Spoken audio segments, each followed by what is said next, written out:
मुगल वंश की कहानी संक्षेप में। मुगल वंश भारत का एक प्रसिद्ध शासक वंश था जिसने लगभग 1526 से 1857 तक भारत पर शासन किया।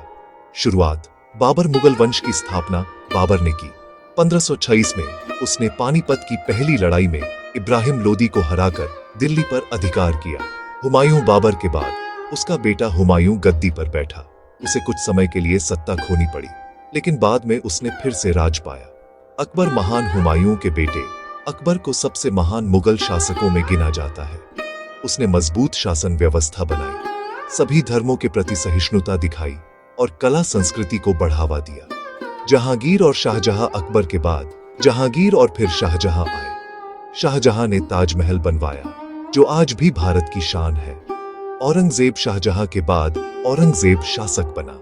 उसके समय में मुगल साम्राज्य सबसे बड़ा हुआ, लेकिन उसके बाद धीरे धीरे कमजोरी आने लगी।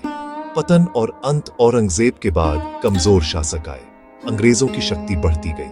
आखिरकार 1857 की क्रांति के बाद आखिरी मुगल सम्राट बहादुर शाह जफर को पद से हटा दिया गया। निष्कर्ष मुगल वंश ने भारत की राजनीति, संस्कृति, स्थापत्य और कला पर गहरी छाप छोड़ी, जिसे आज भी याद किया जाता है।